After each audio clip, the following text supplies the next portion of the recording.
Gobierno de Navarra. Nafarroako gobernua.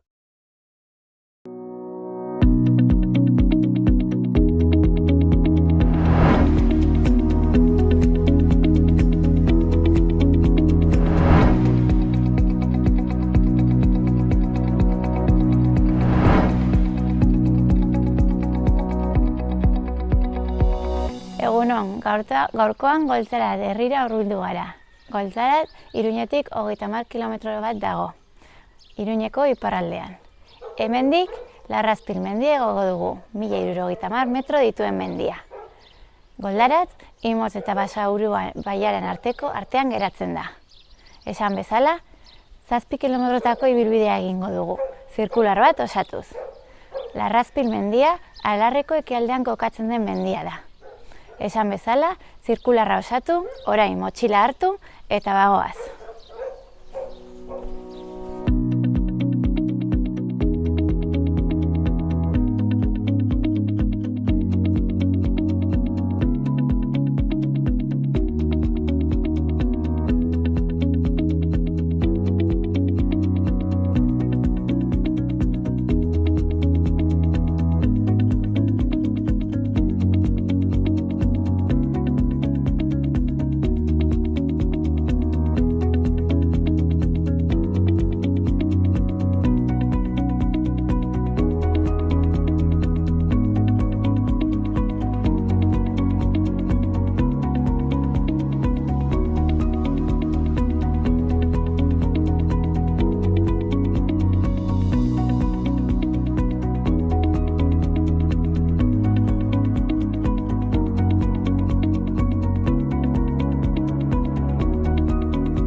Herritik aterako gara eta metro batzuetara Gerrearekin elkartuko gara edo topatuko gara. Hemendik eskuineko bidea hartuko dugu, pistatik.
Kaixo lagunok, gaurko egun goibel eta lainotxo honetan Madotzeko herrira etorri gara. Hemen alboan dagoen Larrazpil mendiko ingurunea ezagutzera.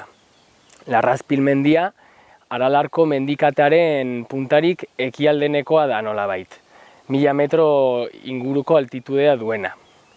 Ekialdean Larraun ibaiak zeharkatzen du eta mendebaldean aldiz Irurtzun eta Lekunberri lotzen dituen errepideak. Gaurko saioaren, edo behintzat ataltxo honen helburua izan den da nolabait ingurune honetako ekosistemak, basabizitza, landaredia eta bestelako natur kontuak zuen etxetara eramatea eta gurekin honen inguruko bitxikeriak eta dena delakoak ikastea. Beraz, ongi etorriak eta goazen mendira.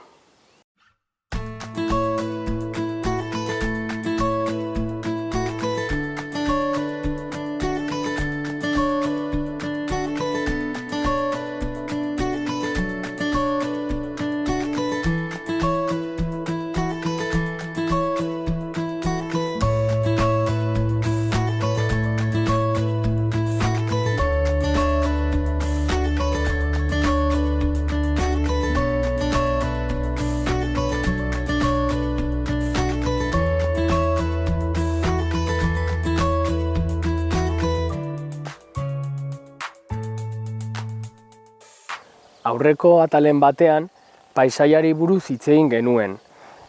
Berriz ere diot, paisaia dela giza jardueraren eta naturaren arteko talkaren emaitza, ez? Eta naiz eta Larrazpilgo punta nolabait pagadi basatiez josia dagoen, egia da beheko lurrak nolabaiteko aniztasun paisajistikoa eta ekosistemikoa dutela.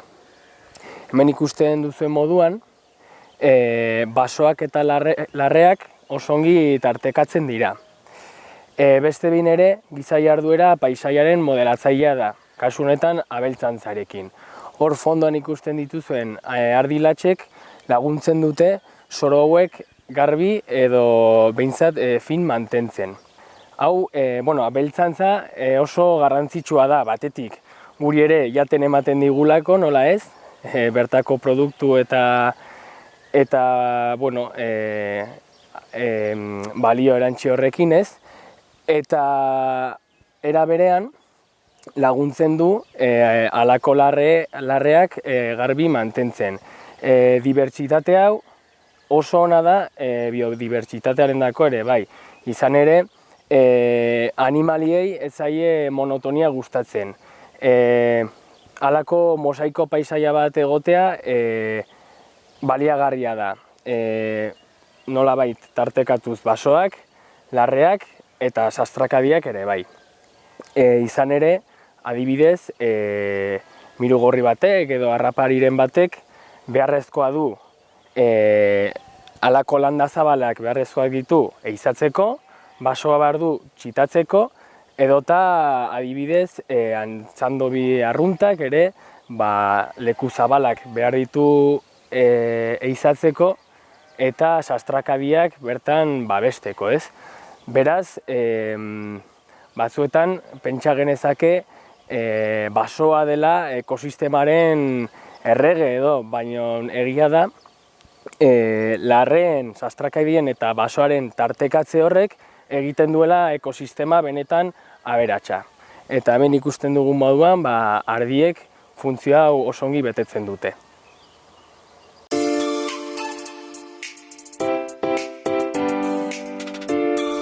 Gure lankideak Larrazpil mendian eta honen inguruetan ibili dira, eta gu gaurkoan hemen atzean ikusten duzuen herrira hurbildu gara, Goldaratzera. Goldaratz Nafarroa garaian aurkitzen da, Imotzeko bailaran, herri txikitxo bat da, 40 biztanle inguru ditu. Eta orain, Josebarekin egon bar gara, pixka bat herriari buruz hitz egiteko. Goazen!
Atera gara goldaratzetik, pista hartu eta berehala ezkerreko bidetxo bat jarraitu dugu. Gogorazten dizuegu, bidetxo hori jarraitzeko beharrezkoa dela GPS-a, markatu gabe dagoelako. Hortik, bidetxoan zehar, baso honetan murgildu gara. Egia esan, bere xarma dauka lainoak sartu direlako eta Euskal Herriko irudi polita delako. Hemen, bidea jarraitzeko, itoak jarraituko ditugu. Naiz eta lainoa sartu, oso errez dago bidea jarraitzeko. Esan bezala, itoak besterik ez dituzu jarraitu behar. Bagoaz!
Gure tontorra hemen 200 metrotara daukagu.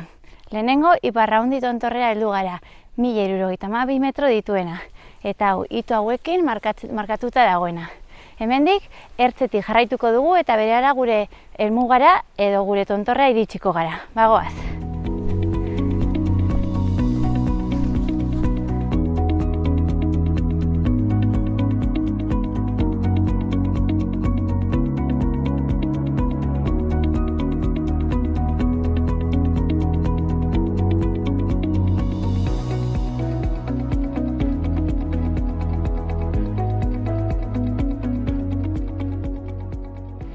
Poliki-poliki Larraspil mendia hemen txondoan daukagu, baina bertara heldu baino lehen dolmen honekin topatu gara.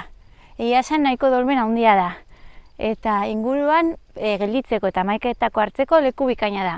Gaur ordea lainotuta dago eta nahiko freskutsu dago. Beraz, bueltatxo bat emango dugu, dolmena ikusi eta bagoaz gure tontorrera.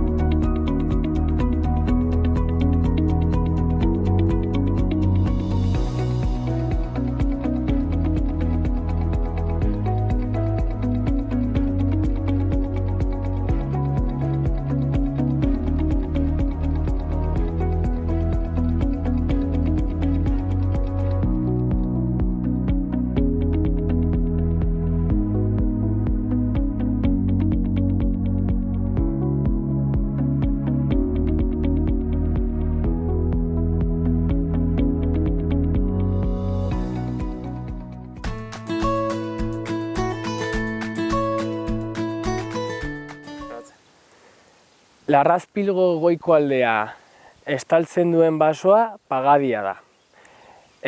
Pagoari hezetasun atmosferikoa izugarri gustatzen zaio. Beti ere esaten dute burua heze mantendu nahi duela urtearen sasoi guztietan.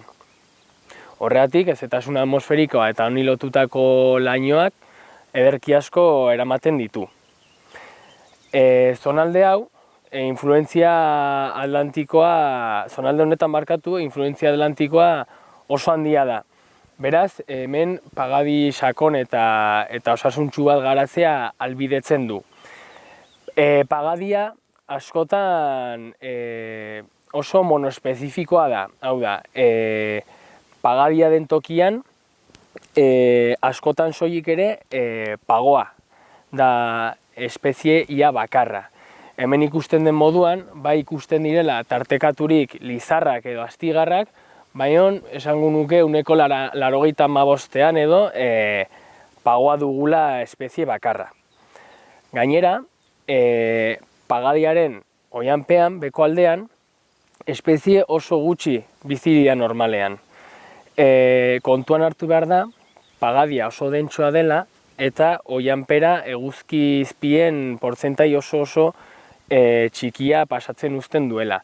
Beraz, hor behian, iluntasun egoera hortan bizitzeko edo hazteko espezie oso gutxi daude ohituta. Nolanahi ere, batzuetan, udaberrian, pagoak hostoak atera baino lehen, eta beraz, eguzki izpi dezente lurrera heltzen direnean, bai ematen dela udaberri hasieran halako lore eta landare espezie desberdinen gorakada bat, ez?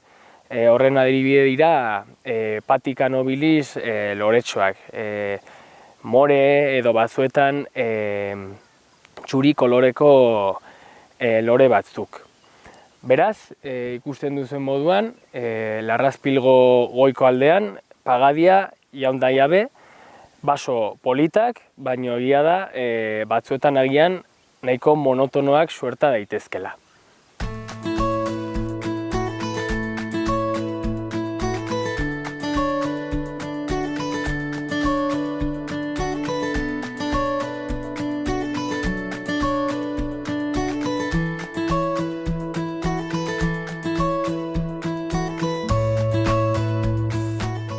Larrazpileko bidetik gora gindoazelarik, lizarmotz honekin topatu gara. Ikusten duzuen moduan, forma nahiko arraroa du zuhaitz honek. Izan ere, duela urteak atzera egiten zen teknika baten bitartez jausia dago.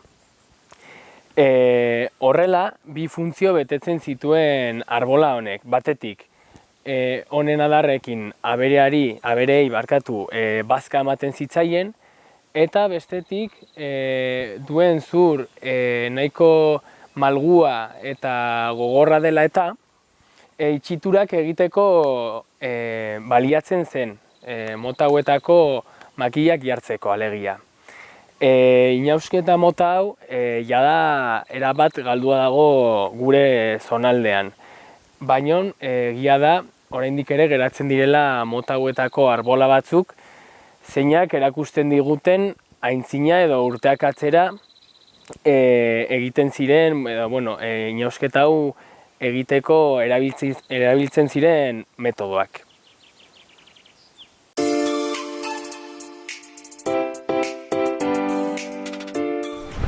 Gaurkoan Joseba Oio Iturralderekin gaude. Joseba Erason bizi da, baina hemen Goldaratzeko alkatea da. Kaixo, Joseba, zer moduz? Kaixo, egunon. Ongi, nintxe. Grabaketa bat egin behar du, así que galdera erantzuteko prest. Sondo. Eta konta iguzu non gaude gaurkoan? Imozko bailarako herri txiki batean gaude, Goldaratz herrian.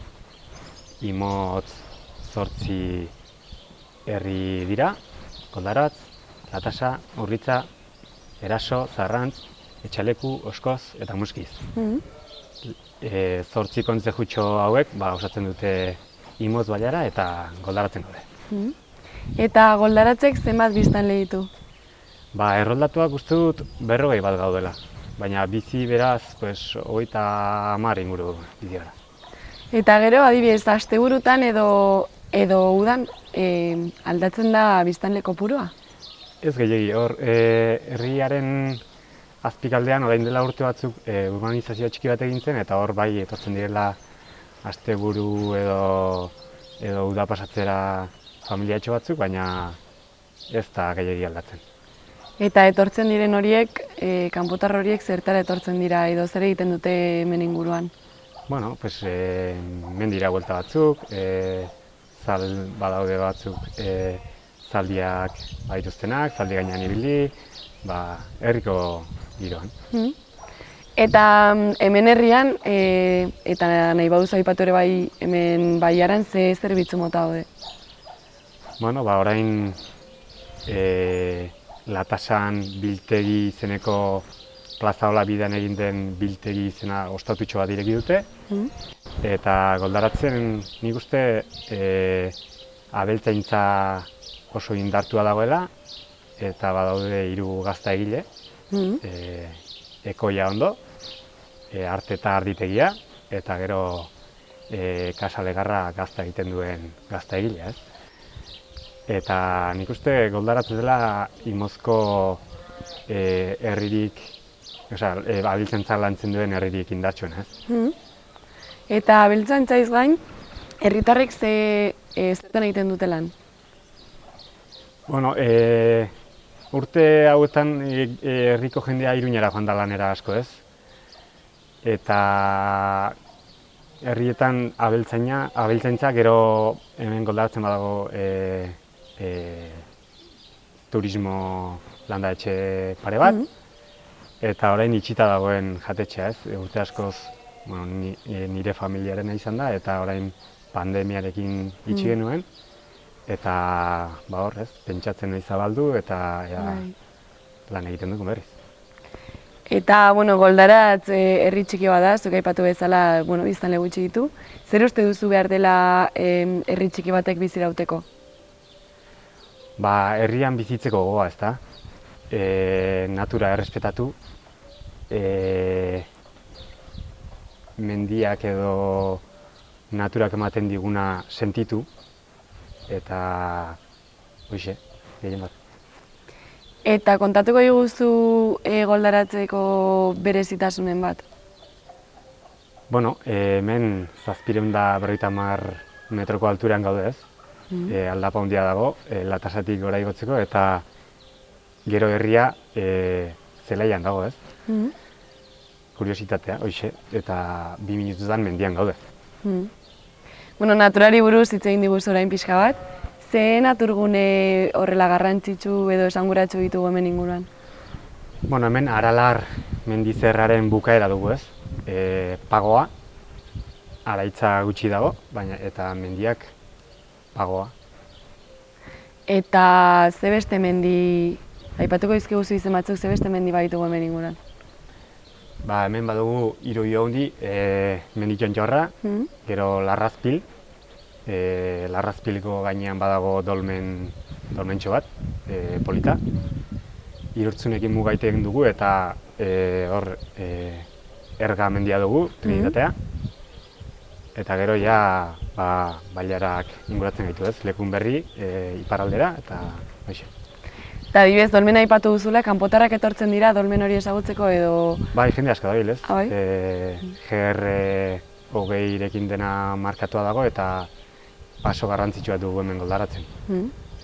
Eta herritarrek ze harreman mota daukate naturgunearekin?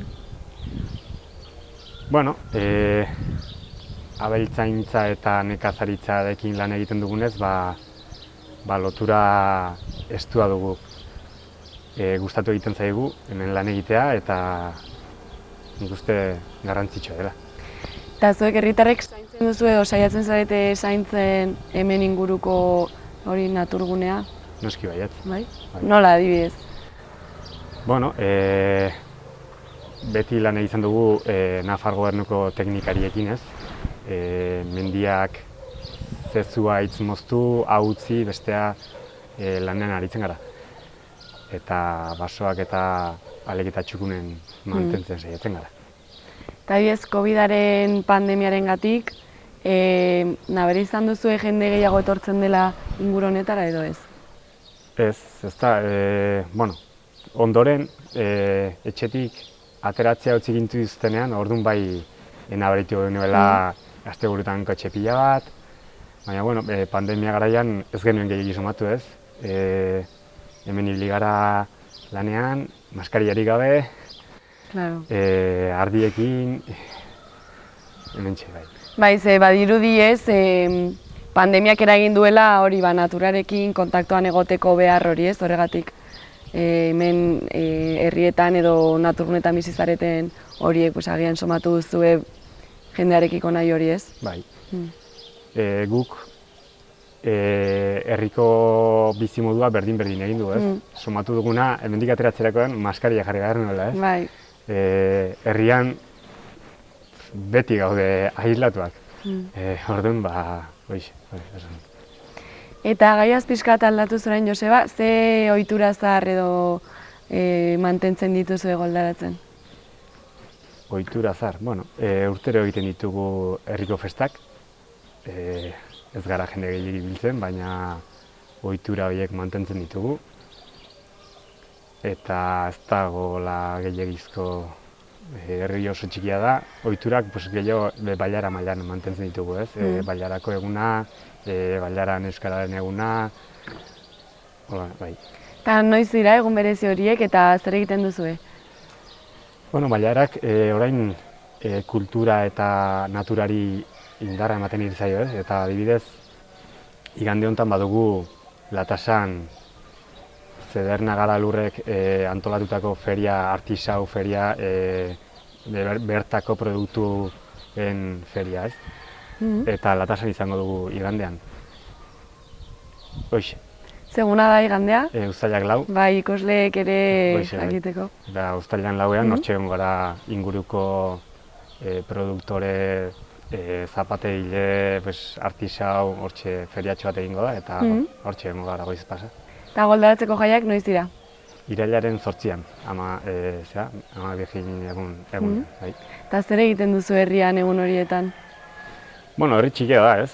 Azkenean musika, etxez etxe erronda, eta plazan bazkari den bat. Igandea da egunik politena igual, pilota partidure batzuk edo antolatzen ditugu, tortilla patata lehiaketa bat, eta parranda bizko bat, eta ez dugu askoz gehiago. Eta hemen Bailarako herrietako egun berezi horietan, zuen artean ere elkartzen zarete? Osea, herri mugitzen zarete? Bai, noski bai. Harremana badago zuen artean? Bai, azkenean ondokoak mugitzen ez bagara, ez dugu hori ez du galdu behar. Claro. Joseba, eta erakutsiko dugu orain pixka bat herria? Noski, ikutsiko dugu Erga non dugun, Larrazpil non kokatua dugun, pixka bat, noski baietz. Bale, guazen? Bale.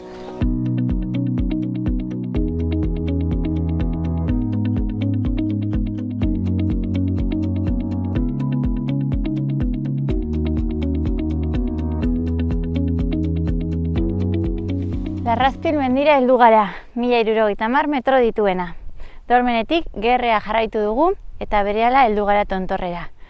Pena da gaurkoan lainoarekin ezin dugula parazgetaz gozatu, baina honekin geratuko gara. Basoan barna izan dugun lainoa polita izan da ere bai. Hemendik jaitsera gelditzen zaigu, Goldarantz herri arte. Oraindik kilometroak gelditzen zaizkigu. Gerrea jarraituko dugu eta poliki-poliki beranzko bidea hartuz.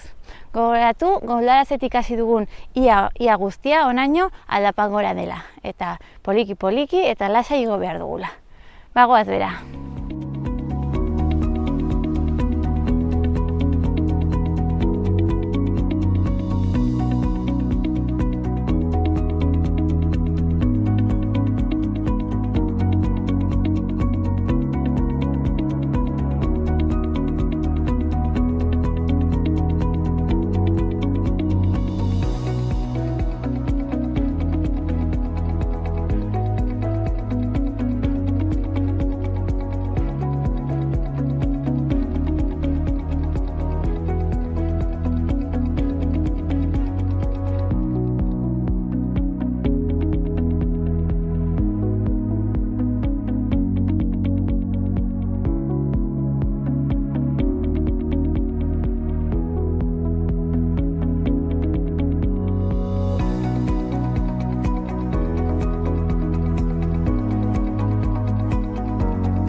Bukatu dugu gaurko ibilbidea. Hemendik Goldaratz herritik hasi duguna. Larrazpil mendia igo dugu 1070 metro dituena. Hemendik Goldaratzetik Gerrea jarraitu dugu, eta baso batean murgildu gara, pagadi handi batean. Bertan lainoa sartuta zegoen eta egia esan oso xarma handia daukan lekua iruditu zaigu. Bertatik dolmen batera heldu gara. Dolmenetik metro batzuetara 200 metrotara Larrazpil mendira gerturatu gara. Bertatik ezin ditugu parajeak ikusteko aukera izan lainotuta zegoelako, baina bidea merezi du eta egia esan oso polituta iruditu zaigu. Bukaera edo ia Goldaratzeko iritsiera dena Gerretik bueltan da eta dena beranzko aldapa dauka. Beraz, bukatu dugu gaurko ibilbidearekin. Larrazpil mendia 1070 metro dituena, Imotz eta Basaburua tartean aurkitzen dena. Hurrengoan ikusiko dugu elkar.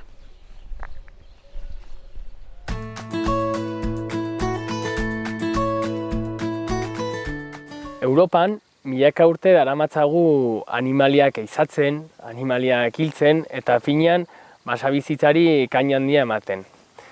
Honen ondorioz, animali askok gizakiari nolabaiteko izua edo garatu dute. Beraz, mendira goazenean eta basabizitzaren inguruan apur bat disfrutatzeko edo basabizitza bera ezagutzeko, askotan ikusmena baino beste zentzumenak ere adi eduki behar ditugu. Txoriak askotan haien kantuak entzutea, txoria bere ikustea baino errazagoa da, eta hauen aztarnak begiratzea, usaimena ere, finean zentzumen guztiak adi eduki behar ditugu basabizitza detektatu nahi badugu. Eta gaur sorte apur bat izan dugu eta mendian barna bi luma hauek aurkitu ditugu. Bata Mirugorriarena eta bestea Urubiarena. Mirugorria hemendik larre hauetatik maiz ibiltzen den harraparia dugu. Naiz eta ez den ehiztari oso ona, askotan ere hildako animaliak eta barretan ere jate eta barrez elikatzen da. Eta Urubia dugu gaueko beste harrapari bat. Ontz txiki bat dugu, askotan kobazulotxoetan edo arbolen zulotxetan txitatu egiten duena. Askotan zaila da ikustea, baina gauetan oso ohikoa da honen kantua entzutea, halako egiten du. Nola desberdin du? Harrapari gautar eta eguntiar baten lumak oso erraza da. Askotan, lumak astintzerakoan, mikrofonan entzunen den, soinua harrapari eguntiarren lumek soinua ateratzen dute. Berriz, harrapari gautiarren lumek oso soinu gutxi ateratzen dute. Taktoan ere nabari da. Harrapari gautarren lumak oso suabeak dira. Berriz, harrapari edo txori eguntiarrenak ez dira hain suabeak. Beraz, hemen aurkitu ditugu bi seinale, naiz eta animaliak ez ikusi, badakigu hemendik egon direla. Eta askotan ere, basabizitza ikertzeko eta ezagutzeko, arrasto hauen identifikazioa oso adierazgarria da.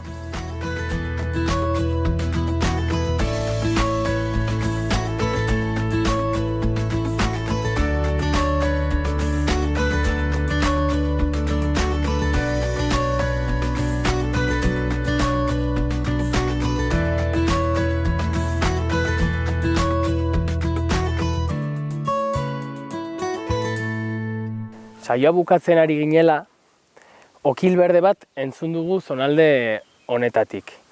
Okil berdea bizi den familiako txori bat da, eta gure baso ezeetan erlatiboki ugaria da. Gainera, espezie honi beste askori bezala, basoaren ekotonoa gustatzen zaio. Ekotonoa zer da? Pues hemen ikusten duzuena, basoaren amaiera eta larreen edo beste ekosistemaren hasiera.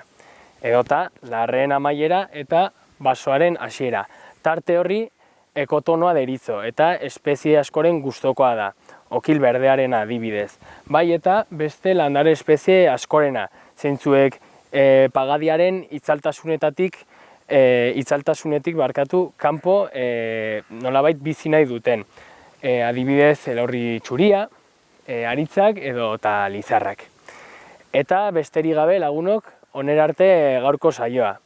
Mila esker zuen arretagatik eta hurrengo atalean ikusiko dugu elkar. Aio!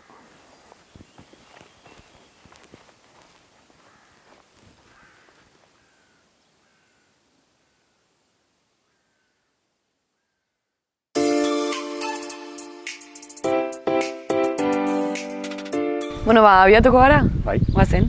Emango du bueltatxo bat. Bai. Eta Joseba, zein da Euskararen presentzia hemen herrian? Goldaratz herri euskalduna da. Bailarako herririk euskaldunen esango nuke ez. Autobidetik edo gertu dago, baina aldapa honek uste dut pixka bat bereiztu egiten gaituela ez. Bai. Orduan euskararen presentzia indartsua dugu oraindik. Osea, herritarrek zuen artean hitz egiten duzu euskeraz? Bai, noski bai, dena euskaraz saiatzen gara. Eta belaunaldi berriak adibidez joaten dira ere eskolara euskara ikastera? Bai, Goldaraztik hemen Irurtzunera, Atakondoa eskolara joaten gara, publikora. Eta orain ez dago ume gehiegirik, bi bakarrik daude hor, goikoetxea etxetik joaten direnak, eta hoxe, jende gaztea etortzen den Goldaratzera bizitzera eta pixka bat indartzen dugunez. Eta zegire mota bukazu herrian, herritarren artean eta bueno, beti kaleko bizitza badago? Ba, ez dugula elkartik eta ez dugu, ez, gero herritan badakizu. Herri txiki inferno handi ere esaten da, ez? Baina, bueno, nik uste orokorrean ongi moldatzen garela eta festak eta alegatzen direnean ongi moldatzen garela. Eta, bueno, orain herria pixka bat ikusten, ze eraikinak zer dira? Historikoki mantendu dira edo joan dira berritzen? Bai, nik uste Goldaratzen badaude 3 etxe, hola Goikoetxea, Kilenea eta Zapatenea izena dutenak. Nik uste horiek izango direla hemen lehendabizi egin ziren etxeak, 3ak zentzu berdinean kokatuta daudelako. Ze zentzutan ba? Atea hegoaldera dute eta iparraldera etxearen atzekaldea da, ez? Bale. Orduan nik uste klimarekin lotutako kokapena dutela 3 etxe horiek. 3 etxeak oso bajuak dira eta nik uste horiek izango direla etxe zenak. Eta badugu eliza, 12. mendeko eliza bat. Bai? Eta nahi baduzue sarrerako arkua grabatuko dugu. Bai, hurbilduko gara? Bai. Eta nola mantentzen da adibidez elizako, eraikin orokorrean? Goldaratzen eliza mantentzen dugu hilabete bat, hilabete batean etxe bakoitzak eliza izaten du, orduan etxe hortako biztanleak eliza pixka bat ireki, garbitu, eta horrela mantentzen dugu. Bale, hau da arkua orduan ez? Arkua orain sarreran ikusiko dugu, hau da apezetxea. Bale. Eta hori pasabidea, eta arkua Eta zer esan behar nizun, Joseba? Imaginatu orain etortzen zaizula lagun bat bisitan, ona ez kanpotar bat, zekintza motak egingo zenituzke berarekin, bai herrian eta bai ingurunean ere bai? Bueno, pues, lehendabizi, pues, zea erabitxu genioke ez, hemen ardietatik, abeltzaintzari buruz nola bizi garen, eta gero, mendira eramango nuke ez, hemendik badaude oso bide politak, Larrazpilera, gero aldapa gutxiago dugun, nahi zen ezkero aldapa gutxiago egiteko, badugu Astitz, Oderiz eta aldera badugu zea, gero hori Ergamendia da, hortik ere Etxeberri aldera oso bidezka polita daude, eta hori erakutsi genioke ez. Eta eliza erakutsiko zenioke ere bai? noski baietz, badugu, hau da, Elizaren sarrera, 12. mendekoa. Bai. Elitzarik ez dugu lortu, baina, bueno, beste batean grabatzera etortzen zaretenen ikusiko dugu erretik, ezta? Bai. Bai. Bueno, eskerrik asko kontatu guzu guztiaren gatik. Bale, zuei. Eta hori, zuk esan bezala, etorri beharko gara barrutikan Eliza ikustera, ezta? Gu beti prest gaude Goldaratz herria ezagutu den nahi denari, erakusteko, ezta? Oso ondo, eskerrik asko orduan, Joseba. Vale. Egon gara berri ere. Beste bat arte. Aio. Aio, agur.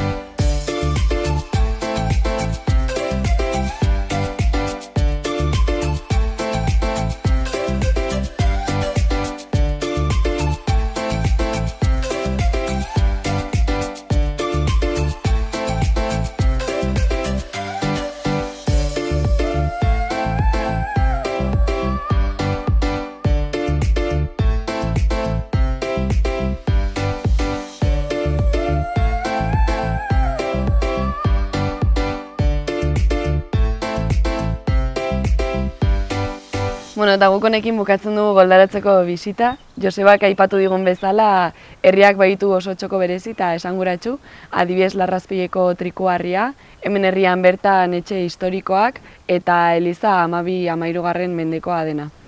Eta bueno, herria badago errepietik oso gertu, baino 750 metro inguruko altueran, beraz baztertuta dago, baina ikustezak ezuen bezala oso bista ederrekin.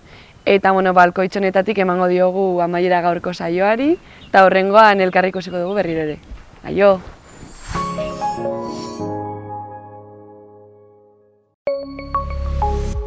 Gobierno de Navarra. Nafarroako Gobernua.